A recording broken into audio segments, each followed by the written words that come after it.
ಶ್ರೀ ಸಿದ್ಧಾರೂಢ ಕಥಾಮೃತ 29ನೇ ಅಧ್ಯಾಯ. 29ನೇ ಅಧ್ಯಾಯದ ಪೂರ್ವದಲ್ಲಿ ಶ್ರೀ ಗ್ರಂಥ ಮಹಾತ್ಮೆ. ಶ್ರೀ ಗಣೇಶಾಯ ನಮಃ. ಶ್ರೀ ಗುರು ಸಿದ್ಧಾರೂಢಾಯ ನಮಃ. 4 ವೇದ, 6 ಶಾಸ್ತ್ರ, 18 ಪುರಾಣ, 28 ದಿವ್ಯ ಆಗಮಗಳ ಸರ್ವಸಾರಭೂತವಾದ ಶ್ರೀ ಸಿದ್ಧ ಪುರುಷನ ಈ ಪವಿತ್ರವಾದ ಚರಿತ್ರೆಯನ್ನು ನಿತ್ಯವೂ ಶ್ರದ್ಧೆಯಿಂದ ಓದುವ, ಕೇಳುವ, ಪೂಜಿಸುವ ಸರ್ವಭಕ್ತರಿಗೆ ಧರ್ಮ, ಅರ್ಥ, ಕಾಮ, ಮೋಕ್ಷಗಳು ಸಿದ್ಧಿಸುವವು. ಸರ್ವ ಕಷ್ಟ ನಷ್ಟಗಳು, ಸರ್ವ ಪಾಪತಾಪಗಳು, ಚೋರ, ವೈರಿ, ವಿಷಭೂತಾದಿ ಭೀತಿಗಳು ಬಯಲಾಗಿ ಸರ್ವದಾ ಸಕಲ ಸನ್ಮಂಗಳಿಂದ ಕೂಡಿದ ಸುಖ ಸೌಭಾಗ್ಯಗಳು ಒದಗಿ ಬರುವವು. ಶ್ರೀ ಸಿದ್ಧ ಸದ್ಗುರುವಿನ ಕೃಪಾಪೂರ್ವಕ ಶ್ರವಣ ಮಾಡುವುದರಿಂದ ಶಾಂತಿ, ದಾಂತಿ, ವಿವೇಕ, ಜ್ಞಾನ, ಸದ್ಭಕ್ತಿಗಳು ಸಂಪ್ರಾಪ್ತವಾಗುವವು.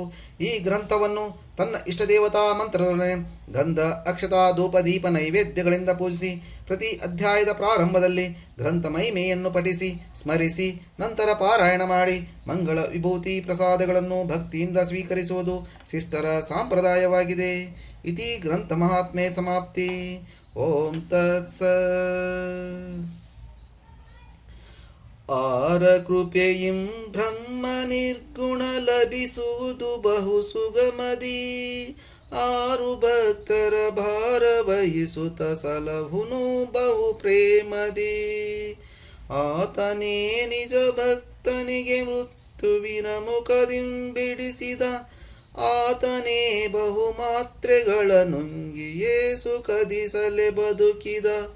ನುಂಗಿಯೇ ಸುಖದಿಸಲೆ ಬದುಕಿದ. ನುಂಗಿಯೇ ಸುಖದಿಸಲೆ ಬದುಕಿದ.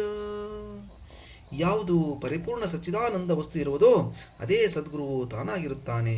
ಇಂತಹ ಸದ್ಗುರುವಿಗೆ ನಮಸ್ಕರಿಸಿ ಚಿತ್ತದ ಮೇಲೆ ಮಲಿನತ್ವವನ್ನು ತೊಳೆಯುವನು. ಹರಿಹರನು ಯಾರೊಬ್ಬರ ಮೇಲೆ ಸಿಟ್ಟಾದರೂ ಸದ್ಗುರುವು ಆತನನ್ನು ರಕ್ಷಿಸುತ್ತಾನೆ. ಗುರು ತಿರಸ್ಕಾರ ಮಾಡಿದ್ದಾದರೆ ಅಂಥವನನ್ನು ಸಂಭಾಳಿಸುವವರು ಯಾರೂ ಇಲ್ಲ. ಸದ್ಗುರುವಿನ ಕೃಪೆ ಇಲ್ಲದಿದ್ದರೆ ದೇಹವಾದರೂ ಹೇಗೆ ಉಳಿಯುವುದು? ದೇಹ ಬುದ್ಧಿ ಸಂಬಂಧ ಆಗುವ ತಾಪಗಳನ್ನು ಯಾರು ಸಹಿಸಬೇಕು? ದೇಹತ್ಯಾಗ ಮಾಡಿದರೆ ಏನು ಸಿಗುವುದು ಎಂದು ಹೀಗೆ ಕಲ್ಪನಾ ಮಾಡಬೇಡಿರಿ. ಗುರುವಿನಹದ ಸಂಸ್ಕಾರದಿಂದಲೇ ಪುನಃ ಜನ್ಮವನ್ನು ಹೊಂದುವೆನು. ಒಂದು ಜನ್ಮದಲ್ಲಿ ಗುರುಕೃಪ ಆಗದೆ ಹೋದರೆ ಸಹಸ್ರ ಜನ್ಮಗಳನ್ನು ಪಡೆಯುವೆನು. ಆದರೂ ಅಂತರ್ಯಮಿಯಾದ ಸದ್ಗುರುವಿನ ಚರಣಗಳನ್ನು ಬಿಡಲಾರೆನು. ಕೃಪಾಘನನಾದ ಒಲಿಯದಿದ್ದರೆ ಜಾತಕ ಪಕ್ಷಿಯಂತರ ನಾನು ಎಲ್ಲಿ ಬದುಕುವೆನು? ಹಾಗೆ ಕೃಪಾಧಾರಿಯ ಸೇವನೆ ವಿನಃ ಪ್ರಪಂಚ ಫಲಗಳನ್ನು ತಿಂದು ನಾನು ಎಂದೂ ಜೀವಿಸಲಾರೆನು. ಸದ್ಗುರುನಾದ ನೀನು ಸಮೀಪವಿಲ್ಲದಿದ್ದರೆ ನಿನ್ನ ದಾಸನಾದ ನಾನು ವ್ಯರ್ಥವಾಗಿ ಹೋಗುತ್ತಿದ್ದೆ. ಬಾಲಕನ ಮೇಲೆ ದಯಾ ಮಾಡಿ ನೀನೇ ಬದುಕಿಸಿದಿ, ಆದರೆ ದೇಹ ರಕ್ಷಿಸಿದ್ದು ಇದು ನಿಜವಾದ ಕೃಪೆಯಲ್ಲ. ಸ್ವರೂಪ ತೋರಿಸುವುದೇ ಸತ್ಯವಾದದ್ದಾಗಿರುವುದು. ದೇಹಾತೀತ ಸ್ಥಿತಿಯನ್ನು ನಾನು ಕಂಡೆನೆಂದರೆ ಗುರು ಒಲಿದನೆಂದು ತಿಳಿಯುವೆನು. ಹೇ ಶ್ರೋತಾ ಜನರುಗಳಿರ, ಮುಂದಿನ ಕಥಾನುಸಂಧಾನವನ್ನು ಶ್ರವಣ ಮಾಡಿರಿ. ಸಿದ್ಧ ಸದ್ಗುರು ತಾನೇ ಚರಿತ್ರ ಕಥನವನ್ನು ಹೇಳುವನು. ಸಿದ್ಧಾಶ್ರಮದಲ್ಲಿ ಪರಸ್ಥಳದ ಜನರಿಗೋಸ್ಕರ ಒಂದು ಹೊಸ ಇಮಾರತಿಯನ್ನು ಕಟ್ಟಿಸುತ್ತಿದ್ದರು. ಅಲ್ಲಿ ನಿತ್ಯ ಸದ್ಭಕ್ತರು ಬಂದು ಅದ್ಭುತವಾದ ಸೇವೆ ಕೆಲಸಗಳನ್ನು ಮಾಡುತ್ತಿದ್ದರು. ಅನೇಕರು ಸೇವೆಗೋಸ್ಕರ ಬಂದು ಬಹು ಪ್ರೇಮದಿಂದ ಗುರು ಸೇವಕರಾಗಿ ನಿಂತು ಒಬ್ಬರ ಮುಂದೆ ಒಬ್ಬರು ಹೋಗಿ ಉತ್ತಮ ರೀತಿಯಿಂದ ಸೇವಾ ಮಾಡುತ್ತಿದ್ದರು. ತನಗೆ ಸೇವಾ ಸಿಕ್ಕಿತೋ ಇಲ್ಲವೋ ಮುಂದೆ ಎಂಬುದೊಂದು ಭೀತಿಯ ಸದ್ಗುರು ಸೇವೆಯೊಳಗೆ ಇರುವುದು.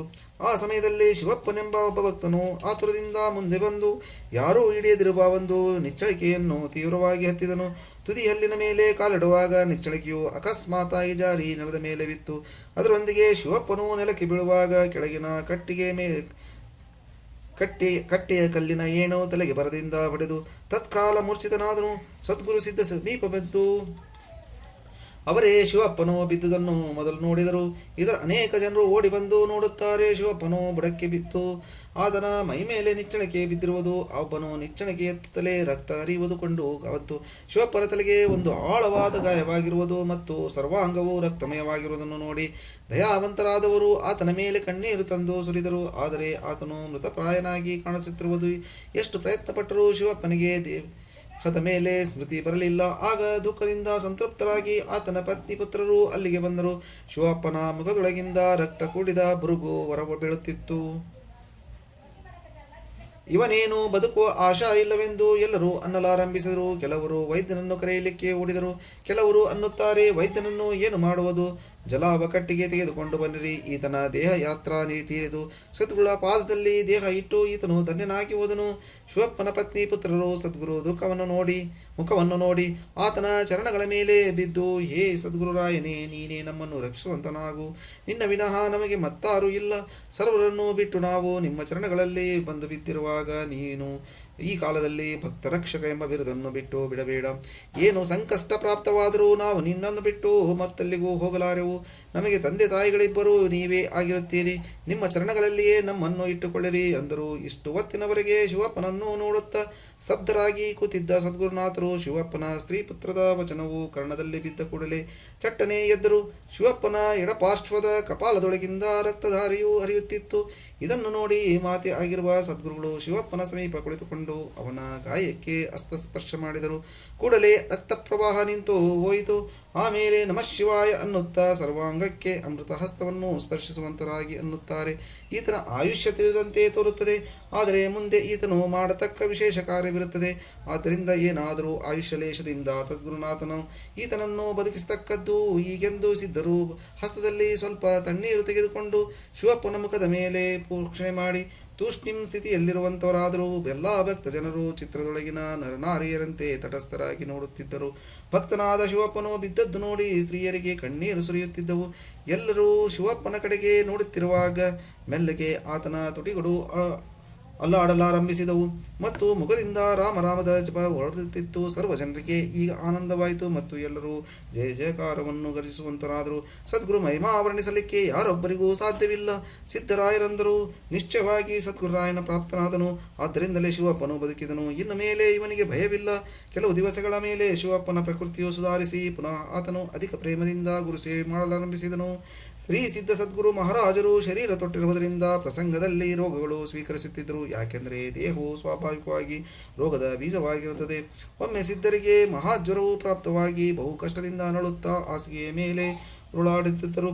ಇದನ್ನು ನೋಡಿ ಭಕ್ತ ಜನರು ಬಹಳ ಗಾಬರಿಯಾಗಿ ಔಷಧ ಗುಳಿಗಳನ್ನು ತಂದು ಕೊಡುತ್ತಿದ್ದರು. ಸಿದ್ಧರು ಅವುಗಳನ್ನು ಹಾಸಿಗೆ ಬುಡಕ್ಕೆ ಇಟ್ಟು ಇನ್ನಷ್ಟು ನಿಂತು ತೆಗೆದುಕೊಳ್ಳುವೆನು ಅಂದನ್ನುತ್ತಿದ್ದರು. ಒಂದು ದಿವಸ ಒಬ್ಬ ಪ್ರಸಿದ್ಧ ವೈದ್ಯನು ಬಂದು ಬಹಳ ಅಮೋಘವಾದ ಮಾತ್ರೆಗಳಿಂದ ಕೊಟ್ಟು ಹೋದನು. ಸಿದ್ಧಾರೂಢರು ಅವುಗಳನ್ನು ಹಾಸಿಗೆ ಬುಡಕ್ಕೆ ಇಟ್ಟರು. ಪ್ರತಿ ದಿನದಲ್ಲಿಯೂ ಭಕ್ತ ಜನರು ಔಷಧ ಗುಳಿಗೆಗಳನ್ನು ತಂದು ಕೊಡುತ್ತಿದ್ದರು ಮತ್ತು ವೈದ್ಯನು ನಿತ್ಯ ಬಂದು ಜ್ವರವನ್ನು ಪರೀಕ್ಷಿಸಿ ಮಾತ್ರೆಗಳನ್ನು ಕೊಟ್ಟು ಹೋಗುತ್ತಿದ್ದನು. ಆದರೆ ರೋಗವು ಏನೇನು ಕಡಿಮೆಯಾಗದೇ ಇದ್ದುದನ್ನು ನೋಡಿ ಒಂದು ದಿನ ವೈದ್ಯನು ಸದ್ಗುರುಗಳನ್ನು ಕುರಿತು, ಮಹಾರಾಜರೇ, ರೋಗವು ಏನೇನು ಕಡಿಮೆಯಾಗಲಿಲ್ಲ. ನನ್ನ ಗುಳಿಗೆಗಳು ಅಮೋಘವಾಗಿದ್ದವು. ಅವುಗಳನ್ನು ಉಪಯೋಗಿಸದಿದ್ದರೆ ಜ್ವರವು ಅವಶ್ಯವಾಗಿ ಕಡಿಮೆಯಾಗಬೇಕಿತ್ತು. ನೀವು ಅವನ್ನು ತೆಗೆದುಕೊಂಡಿರಲಿಕ್ಕಿಲ್ಲ. ರೋಗವು ಹೇಗೆ ಓದೀತು? ಆದ್ದರಿಂದ ದೈನ್ಯ ಭಾವದಿಂದ ನಿಮ್ಮನ್ನು ಕುರಿತು ಪ್ರಾರ್ಥಿಸುವುದೇನೆಂದರೆ, ಈಗಲಾದರೂ ಔಷಧವನ್ನು ಸ್ವೀಕರಿಸಿ ಭಕ್ತರ ಇಚ್ಛೆಯನ್ನು ಪಾಲನ ಮಾಡಿ ದೇಹವನ್ನು ನಮಗೋಸ್ಕರ ರಕ್ಷಿಸತಕ್ಕದ್ದು ಎಂದು ವೈದ್ಯನು ಅನ್ನಲು, ಸದ್ಗುರುಗಳು ನಗುಮುಖದಿಂದ, ನಿನ್ನ ಆಗ್ರಹವಿರುವುದಾದರೆ ಈಗಲೇ ಎಲ್ಲ ಔಷಧವನ್ನು ತೆಗೆದುಕೊಳ್ಳುವೆನು ಎಂದು ಎದ್ದರು. ಹಾಸಿಗೆ ಬುಡಕ್ಕೆ ಕೈ ಹಾಕಿ ಮುಷ್ಟಿ ತುಂಬ ಗುಳಿಗಳನ್ನು ತೆಗೆದುಕೊಂಡು ಅಷ್ಟೂ ಬಾಯಿಯೊಳಗೆ ಹಾಕಿಕೊಂಡು ನುಂಗಿಬಿಟ್ಟರು. ಇದನ್ನು ನೋಡಿ ವೈದ್ಯನು ಗಾಬರಿಯಾಗಿ ಅಪರಾಧವಾಯಿತು ಎಂದು ತನ್ನ ಮುಖದ ಮೇಲೆ ಬಡಿದುಕೊಂಡು ನೆಲದ ಮೇಲೆ ಬಿದ್ದು ದುಃಖದಿಂದ ಉರುಳಾಡತೊಡಗಿಸಿದನು. ಅಲ್ಲಿದ್ದ ಜನರು ಸಹ ಬಹುಖಿನ್ನರಾಗಿ, ಇನ್ನು ಮೇಲೆ ಆಶೆ ಹಿಡಿಯುವುದು ವ್ಯರ್ಥವು, ನಮ್ಮ ಪುಣ್ಯವು ಇಂದಿಗೆ ತೀರಿತು ಅನ್ನುವಂತವರಾದರು. ಅಷ್ಟರಲ್ಲೇ ಸಿದ್ಧರು ಎದ್ದು ನಿಂತು, ನನಗೇನೇನೂ ವ್ಯರ್ಥ ಇಲ್ಲ. ವ್ಯರ್ಥವಾಗಿ ಯಾಕೆ ಗಡಬಡಿಸುತ್ತೀರಿ? ರೋಗವು ನನಗೆ ಎಂದೂ ಬಂದಿದ್ದಿಲ್ಲ. ನನಗೆ ಜನ್ಮ ಮರಣಗಳು ಇಲ್ಲವೇ ಇಲ್ಲ. ಶರೀರವೇ ಇಲ್ಲ. ರೋಗ ಎಲ್ಲಿಂದ ಬರುವುದು? ನಾನು ಯಾರು ಏನೆಂಬುದು ನಿಮ್ಮಿಂದ ತಿಳಿಯಲಾಗದು ಎಂದು ಅನ್ನುತ್ತಾ ಅಡ್ಡಾಡಲಿಕ್ಕೆ ಆರಂಭಿಸಿದರು. 15 ದಿವಸಗಳ ತನಕ ಜ್ವರದಿಂದ ಹಾಸಿಗೆ ಹಿಡಿದು ಮಲಗಿದರು.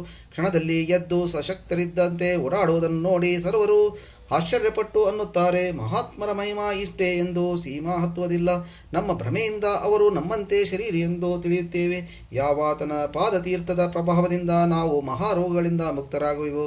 ಆ ಸದ್ಗುರುರಾಯನಿಗೆ ನಾವು ಔಷಧವನ್ನು ಕೊಟ್ಟು ಮೂರ್ಖತ್ವವನ್ನು ಪ್ರಾಪ್ತಿ ಮಾಡಿಕೊಂಡೆವು. ಈ ಪ್ರಕಾರವಾಗಿ ಸದ್ಗುರು ಮಹಿಮೆ ವರ್ಣಿಸುತ್ತಾ ಜನರೆಲ್ಲರೂ ತಮ್ಮ ಗೃಹಗಳಿಗೆ ಹೋಗುವಾಗ ನಮ್ಮ ಅದ್ಭುತವಾದ ದೈವಯೋಗದಿಂದ ಇಂತಹ ಸದ್ಗುರುನಾಥನನ್ನು ನಾವು ಹೊಂದಿರುವೆವು ಎಂದು ಅನ್ನುತ್ತಿದ್ದರು. ಹೇ ಶ್ರೋತಾ ಜನರುಗಳಿರ, ಲಕ್ಷಾರ್ಥವನ್ನು ಶ್ರವಣ ಮಾಡುವಂತರಾಗಿರಿ. ಶಿವಪ್ಪನೆಂಬ ಜೀವನು ಪರಮಾರ್ಥ ಸಾಧಿಸುತ್ತಿರುವಾಗ ಸಪ್ತ ಭೂಮಿಕಾ ರೂಪ ನಿಚ್ಚಣಿಕೆಯನ್ನು ಹತ್ತುತ್ತಿದ್ದ. ಕಡೆಯ ಭೂಮಿಕೆ ಮೇಲೆ ಕಾಲು ಇಡುವಾಗ ಪ್ರಮಾದದಿಂದ ಬಿದ್ದನು. ನ ಪ್ರಮಾದದ ನರ್ಥೋನ್ಯೋ ಜ್ಞಾನಿನಃ ಸ್ವಸ್ಥರೂಪಶಃ ತಥೋ ಮೋಹಸ್ತ ತೋಹಂತಸ್ತೋ ಬಂಧಸ್ತೋ ವ್ಯತಃ ಭಗವಾನ್ ಶಂಕರಾಚಾರ್ಯರು ವಿವೇಕ ಚೂಡಾಮಣಿ ಎಂಬ ಗ್ರಂಥದಲ್ಲಿ ಹೀಗೆನ್ನುತ್ತಾರೆ: ಸ್ವಸ್ಥ ರೂಪದಲ್ಲಿರುವ ಜ್ಞಾನಿಗೆ ಪ್ರಮಾದಕ್ಕಿಂತ ಹೆಚ್ಚಿನ ಅನರ್ಥವೂ ಇಲ್ಲ. ಅದರಿಂದ ಮೋಹವು, ಅದರಿಂದ ಅಹಂಬುದ್ಧಿ, ಅದರಿಂದ ಬಂಧದಿಂದ ವ್ಯಥೆಯು ಪ್ರಾಪ್ತವಾಗುವುದು. ಈ ಪ್ರಕಾರ ಪ್ರಮಾದ ರೂಪ ಪತನವು ಜೀವನಿಗೆ ಪ್ರಾಪ್ತವಾಗಲು ಸಂಸಾರವೆಂಬ ಕಲ್ಲಿಗೆ ಬಡಿದು ವಿಕ್ಷೇಪ ರೂಪ ಗಾಯವಾಯಿತು. ಆ ಸಮಯದಲ್ಲಿ ವಿವೇಕನೆಂಬ ಪುತ್ರನು ಮತ್ತು ಭಕ್ತಿ ಎಂಬ ಪತ್ನಿ ಇವರು ಬಂದು ಜೀವನಿಗೆ ಪೂರ್ವಸ್ಥಿತಿಗೆ ತರಬೇಕೆಂದು ಸದ್ಗುರುವಿಗೆ ಪ್ರಾರ್ಥಿಸುವಂತರಾದರು. ಸದ್ಗುರುವು ಬೋಧಹಸ್ತದಿಂದ ಸ್ಪರ್ಶಿಸಿದ ಕೂಡಲೇ ದುಃಖರೂಪ ರಕ್ತ ಪ್ರವಾಹವು ನಿಂತು ಹೋಯಿತು. ಜೀವನಿಗೆ ಸ್ವಸ್ಥ ರೂಪಾವಸ್ಥೆ ಪ್ರಾಪ್ತವಾದ ಕೂಡಲೇ ಆತನು ಜಾಗೃತನಾದನು. ಎರಡನೇ ಕಥೆಯ ಲಕ್ಷಾರ್ಥವೇನೆಂದರೆ, ಸಿದ್ಧ ಸದ್ಗುರುವೇ ಪ್ರತ್ಯಗಾತ್ಮನು. ಇವನು ಅವಿದ್ಯಾ ರೋಗದಿಂದ ವ್ಯಾಪಿಸಿಕೊಂಡು ಜೀವರೆಂಬ ಜನರಿಗೆ ರೋಗಿ ಎಂಬಂತೆ ಕಾಣಿಸಿಕೊಳ್ಳುವಂತಹ ನಾದನು ಅನೇಕ ಪ್ರಕಾರದ ಬೋಧರೂಪ ಔಷಧಗಳನ್ನು ಕೊಡುತ್ತಿದ್ದರು. ಆ ಸಮಯದಲ್ಲಿ ಸಾಂಖ್ಯನೆಂಬ ವೈದ್ಯನು ಬಂದು ಅನೇಕ ತತ್ವ ಸಂಗತಿಗಳನ್ನು ಬೋಧಿಸಿ ಅವಿದ್ಯಾ ವಿಪತ್ತನ್ನು ಪರಿಹರಿಸಲಿಕ್ಕೆ ನೋಡುತ್ತಿದ್ದನು. ಪ್ರತ್ಯೇಗಾತ್ಮನಾದರೂ ಸರ್ವಜ್ಞನಾಗಿದ್ದು ಆ ಬೋಧಗಳನ್ನು ತೆಗೆದುಕೊಳ್ಳುತ್ತಿರಲಿಲ್ಲ. ಆಮೇಲೆ ಭಕ್ತರಂಜನಾರ್ಥವಾಗಿ ಅಷ್ಟು ತತ್ವಗಳನ್ನು ನುಂಗಿದನು. ಅನೇಕ ತನ್ನೊಳಗೆ ಐಕ್ಯ ಮಾಡಿಕೊಳ್ಳುವಂತನಾದನು. ಆಗ ಆ ಪ್ರತ್ಯೇಗಾತ್ಮದೇವನು ಅನ್ನುತ್ತಾನೆ: ನನ್ನಲ್ಲಿ ಅವಿದ್ಯಾ ಎಂಬ ಹೆಸರು ಸಹ ಇಲ್ಲ. ನಾನು ಸ್ವಯಂಮೇವ ಅಸಂಗ ಬ್ರಹ್ಮವಾಗಿದ್ದು ನಿತ್ಯ ಆರೋಗ್ಯ ರೂಪನಿರುವೆನು. ಜೀವರು ಮತ್ತು ಮತವಾದಿಗಳು ಆನಂದಪಟ್ಟು ಈತನು ದರ್ಶನವಾಯಿತು. ಈ ಪ್ರಸಾದದಿಂದ ನಮ್ಮ ರೋಗಗಳೆಲ್ಲ ಓಡಿ ಹೋದವು. ನಾವು ವ್ಯರ್ಥವಾಗಿ ಈತನಿಗೆ ರೋಗಿ ಎಂದು ತಿಳಿದೆವು ಅಂದರು. ಹೇ ಶ್ರೋತಾ ಜನರುಗಳಿರ, ಮುಂದಿನ ಅಧ್ಯಾಯದಲ್ಲಿ ಮನೋಹರವಾದ ಕಥೆಯನ್ನು ಶ್ರವಣ ಮಾಡುವಂತರಾಗಿರಿ. ಯಾವುದರ ಶ್ರವಣ ಮಾತ್ರದಿಂದ ಸಂಸಾರವು ಮಿಥ್ಯಾ ಮತ್ತು ಅಸಾರವಾಗಿ ಹೋಗುವುದು ಅದನ್ನೇ ಹೇಳುವೆನು ಎಂಬಲ್ಲಿಗೆ ಶ್ರೀ ಸಿದ್ಧಾರೂಢ ಕಥಾಮೃತದೋಳು ಶ್ರವಣ ಮಾತ್ರದಿಂದ ಸರ್ವ ಪಾಪಗಳನ್ನು ಭಸ್ಮ ಮಾಡುವಂಥ ಅತಿ ಮಧುರವಾದ ಈ 29ನೇ ಅಧ್ಯಾಯವನ್ನು ಶಿವದಾಸನು ಶ್ರೀ ಸದ್ಗುರು ಸಿದ್ಧಾರೂಢರ ಶರಣಾರವಿಂದಗಳಲ್ಲಿ ಅರ್ಪಿಸುವರು. ಓಂ ತತ್ಸತ್.